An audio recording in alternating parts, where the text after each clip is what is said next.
तर मंडळी, आज 23 जानेवारी ठरलं तर मगचा भाग आपण बघणार आहोत. आज आता सुमन खूप घाबरलेली असते नागराजच्या भीतीने. नागराज तिच्या जवळ जातो. विराज काका नागराजला म्हणतात, नागराज, तू जरी सुमनला किडनॅप केलं नसतं ना, तरी तुझ्या चुका काय माफ होणार नाहीयेत. अगदी पायावर डोकं आपटून तिची माफी मागायला तयार आहे मी त्यासाठी. हात जोडून विनंती करतो, सुमन, मला माफ कर. चूक झाली माझ्याकडून. सगळ्यांपुढे मी वचन देतो सुमन तुला, मी यापुढे कधीही तुझ्यावर हात उचलणार नाही. सुमन खूप भीत असते नागराजला. सुमन, मी नाही सहन करू शकत आहे असं. मी एकटा पडतो ना. नागराज आता हळू आवाजात म्हणतो, या सगळ्यांना जसा न सांगण्याचा शहाणपणा केलास ना, तसाच आता शहाणपणाने वाग. आणि जोराने रडायला लागतो. माझी चूक झाली आणि त्याची खूप मोठी शिक्षा मला मिळाली आहे. आता माझी साथ सोडायची नाही, कधीच नाही सुमन. अर्जुन कसा तरी नागराजला उठवतो. काका उठ. आता तर हे स्पष्टच झालंय ना, सुमन काकूच्या किडनॅपिंगमध्ये तुझा हक नाहीये. मग मला आता एक गोष्ट कळलीच नाही, तुझ्या फोनमध्ये व्हिडिओ आला कुठून? नागराज तर आश्चर्याने विचारतो, कुठला व्हिडिओ? हा व्हिडिओ बघ ना. अर्जुन त्याच्या फोनमधला सुमनचा व्हिडिओ दाखवतो किडनॅपिंगचा. आता मला एक गोष्ट कळतच नाहीये, हा व्हिडिओ तुझ्या फोनमध्ये आला कसा? सायली विचारते, सांगा ना काका. विराज काकाही विचारतात, नागराज, हा व्हिडिओ तुझ्याकडे कसा काय आला? नागराज बघा आता कसा करतो, जसं काही माहीतच नाहीये. काय आहे? कुठला व्हिडिओ? पहिल्यांदा बघतोय. काय आहे? कुठून मिळाला तुम्हाला हा व्हिडिओ? तेव्हा सायली सांगते, काव्याने जेव्हा सखीचे फोटो पाठवले ना तुमच्या फोनहून, तेव्हा त्याच फोटो बरोबर हा व्हिडिओ आला तुमच्या फोनमधून.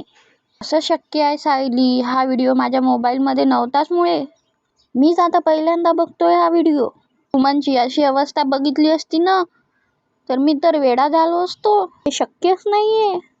हे बघा, मी पहिल्यांदा बघतोय.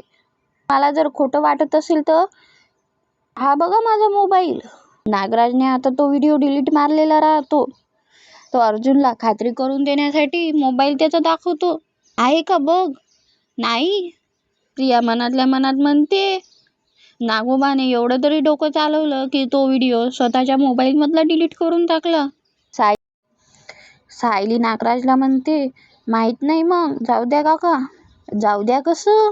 ज्याने कोणी माझ्या सुमनला त्रास दिलाय तर किडनॅप केलाय, त्याला तर शिक्षा व्हायलाच हवी. मी सोडणार नाहीये त्याला. मला माहित होतं अर्जुन हे महिपतनेच केलंय, म्हणूनच तर मी पोलीस स्टेशनमध्ये आलो होतो त्याला जाब विचारायसाठी. माझी एक विनंती आहे तुला, फक्त एकदा मला महिपतशी भेट करून दे. नाही, मी या हाताने त्याचा गळा वळला, त्याला मारून टाकलं ना, तर माझं नाव नाही. माझ्या सुमनसाठी मी एकदा काय 10 फासावर चढायला तयार आहे. मारून टाकणार आहे मी त्याला. अर्जुन नागराजच्या खांद्यावर हात ठेवतो. काका रिलॅक्स. पुन्हा आजी मागून समजावते. नागराज, महिपतला जी शिक्षा मिळायची ती मिळेल कायद्याने, पण आता तुला ही शेवटची संधी आहे.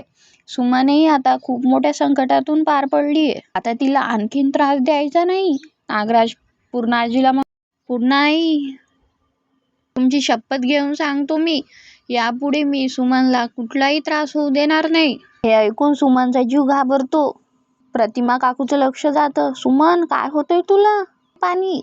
प्रियाही विचारते, सुमन काकू, तुला बरं नाही वाटत आहे का? मी अश्विनला बोलवू का?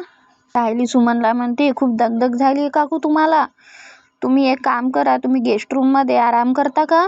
विराज काका म्हणतात, त्यापेक्षा मी काय म्हणतो, तुम्ही सगळेजण इथेच काऊन नाही राहत आज? अरे, तिची अवस्था बघा. सुमन घरी जाईल एवढं पण ताण नाही आहे तिच्या अंगात. सीमा काकू म्हणते, सुमनला राहू दे इथेच. मला देवापुढे दिवा लावायचा आहे दादा. आम्ही दोघं जातो. नागराज म्हणतो, मी काय म्हणतो दादा, आपण आपल्या घरी जाऊया ना, इथंच कशाला उगीचच. सायली नागराजला चांगलंच उत्तर देते, हे पण त्यांचंच घर आहे नागराज काका. आणि कसं आहे, त्यांना जरा बरं वाटलं ना, तर महिपतने कसं आणि किती छेडलं ना, हे पण त्यांना विचारायला हवं. प्रतिमा काकू सुमनला म्हणतात, सुमन, मी तुला गेस्ट रूममध्ये घेऊन जाते आणि मग आम्ही निघतो. सुमन आता तिथून गेल्यानंतर नाजी म्हणते, चला, सुमन सापडली. संक्रांतीचा योग गोड झाला, मग आता तोंडही गोड करूया. सायली सगळ्यांना तिळगुळ वाटते. तिळगुळ देत देत नागराज जवळ येते. तिळगुळ घ्या अर्जुनही म्हणतो आणि गोड गोड बोला. साक्षी तिचा फोन स्विच ऑफ करते. अण्णाला पोलिसांनी अटक केली आहे आणि कुणीतरी आहे ज्याने मला जाळण्याचा प्रयत्न केला. कोण असेल ही व्यक्ती? पण जी कोणी व्यक्ती आहे तिला बरोबर माहित आहे की मी साक्षी शिकरे आहे. आणि आता मला कोण राखणार? काय करू मी? कुठे जाऊ? काहीच कळत नाही आहे मला. सायली अर्जुनला म्हणते, आपल्याला नागराज काका काय वाटले होते आणि काय निघाले हो? एवढे वर्ष रविराज काका आणि बाकीच्या सगळ्यांनी त्यांच्यावर विश्वास कसा काय ठेवला? आपण पण फसलोच ना. तर नागराज काकाला लहानपणापासून ओळखतो तरी सुद्धा मला हे कळलं नाही की तो किती नीच आहे. निदान आता तो सुमन काकूला काही करणार तरी नाही. आपला त्यांच्यावर संशय नाही आहे असं त्यांना खात्रीही पटली. आणि आपण हे सगळं मैपतवर ढकललं ना, याचा आता आपल्याला खूप उपयोगही होणार आहे. अर्जुन सायलीला म्हणतो, हो राईट. आणि सुमन काकू जोपर्यंत आपल्या घरात आहे तोपर्यंत ती सेफ आहे. तरी त्यांची काळजी वाटतेच हो. कुठल्या स्त्रीला सहन होणार आहे आपल्या नवऱ्याचं हे असं वागणं? आणि तिकडे गेल्यावर तर त्यांना रोज त्यांचा चेहरा बघायचाच आहे ना. हो. आणि तेव्हा तिथे किती घाबरली होती ती. पण तू तिला सावरलंस. One and only one. 1 Sayali point 2.2. बरं आता मी निघू का? अर्जुन सायलीचा हात जाता जाता पकडतो. कुठे? नवरा इथे असताना बायको बेडरूम मधून बाहेर चालली आहे. Not fine. काय करताय तुम्ही? सुमन काकू एकटे आहेत ना गेस्ट रूम मध्ये. माझ्यासोबत कुणीतरी राहायला नको का? आणि जर मी इथून जायला नको हवं असेल तर मी त्यांनाच इथे घेऊन येऊ का? नको तू जा. काकूला एकटं नको वाटायला म्हणून मी इथे मॅनेज करेल एकटा. काय करणार बिचारा नवरा? साक्षी आता खूप घाबरलेली राहते. सचिन घरी येतो. काय झालं सॅम? तुझा फोन लागतच नाहीये. मी तुला किती फोन ट्राय केले. मी तुला म्हणणार होतो की आपण कुठेतरी बाहेर भेटूया आणि मस्त जेवायला जाऊया. पण तू फोनच घेतला नाही म्हणून घरी यावं लागलं. साक्षी सचिनकडे पाहतही नाही आणि बोलतही नाही. सचिन साक्षीजवळ जातो. सॅम तुला लो वाटतंय का परत? हे बघ आपण डिनरला जाऊया. तुला मस्त फ्रेश वाटेल. तुझा फोन तर इथेच आहे. बंद आहे का बघ. सचिन साक्षीचा फोन हातात घेतो. साक्षी त्याच्या हातातला फोन चटकन घेते. नाही राहू दे. मला स्विच ऑफ हवाय. अगं पण का? नाही मला स्विच ऑफच हवाय माझा फोन. स्ट्रेंज. अगं मुलींना 2 मिनिटही फोन बंद ठेवू नको असं होतं. चक्क तुला फोन बंद ठेवायचाय? हो मला बंद ठेवायचा आहे फोन. साक्षीला म्हणतो ओके. बरं आपण डिनरला जाऊया का? बघ आपण कुठेही बाहेर जायचं नाहीये. आपण एक काम करूया. इथे ऑर्डर करूया आणि इथे बसून खाऊया. बरं तुझा फोन तर बंद केलाय ना. सचिन तुझ्या फोनहून कर ना ऑर्डर. ओके करतो. नागराजची तर आता झोपच उडालेली राहते. सुमन सुभेदाराच्या घरी राहिली हे तर माझ्यासाठी खूपच डेंजरस आहे. तिने तिचं थोबाड बंद ठेवलंय. पण गावाच्या भरात जर अर्जुन सायली पुढे जर ती बोलून काही गेली तर लागली ना माझी वाट. मला तिथलं काही कळायला हवं. प्रियाला फोन करूया असं म्हणून तो त्याचा फोन घेतो. प्रियाला फोन लावतो. त्या इकडे प्रियालाही झोप लागलेली नसते. ती जागी राहते. प्रियाचा फोन वाजतो. ती चटकन उठते. हळूने बाहेर जाते. प्रिया बाहेर जाऊन फोन उचलते. एवढ्या रात्री कशाला फोन करताय? ऐक प्रिया मला ना काही सुचतच नाही आहे. माझी झोप उडाली आहे. मला सांग आम्ही तिथून गेल्यानंतर सुमनने काही बडबड तर नाही केली? माझ्याविषयी काही बोलली तर नाही ना ती? काय परिस्थिती आली ना तुमच्यावर? तिला सतत बिनडोक म्हणून म्हणतात. आज तिच्यामुळेच तुमची झोप उडाली आहे. नागराज प्रियाला चुप करतो. चुप. बाकीची बडबड नको करू. मी जे विचारलंय ना त्याचं उत्तर दे. प्रिया सांगते तेव्हा सुमनने अजून तोंड उघडलेलं नाहीये. नागराजच्या वागण्याचा सुमनला त्रास होत असतो. चटकन झोपीतून उठते. सायली खूप भयानक दिवस होते ग. यांचा राग बाजूला मांडलेला तो मैपत. त्यांनाही मला हे सगळं दिसतंय. सायली सुमनला समजावते. सुमन काकू आधी तुम्ही शांत व्हा. आता तुम्ही आपल्या माणसामध्ये आपल्या घरात आहात. काळजी करू नका. शांत झोपा. सुमन सायलीला पाणी मागते. सायली बाजूला बघते तर पाणी नसते तिथे. अरे देवा इथे तर ठेवायचंच राहिलं. मी पटकन घेऊन येते. या नागराशी बोलत असते. कळलं आता झोपू का मी? ऐक झोपण्याच्या आधी मी जे काही सांगतोय ते नीट ऐक. तू असं काहीतरी कर की अर्जुन आणि सायली घरातच राहिले पाहिजे. बाहेर नको जायला कुठे. म्हणजे तपास वगैरे करायला. असं काहीतरी करत राहा. तुमची ना फक्त झोप नाही उडाली आहे, तुमचा ना मेंदूही गंजलाय.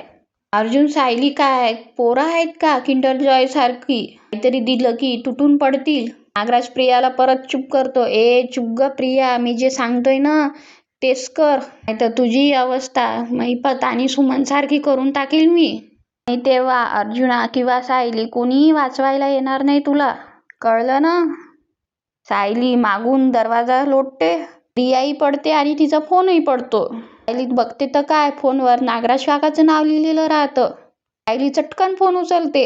नागराज फोनवर बोलतच असतो आणि मला आणखीन काही प्रॉब्लेम झालेला चालणार नाहीये, कळलं?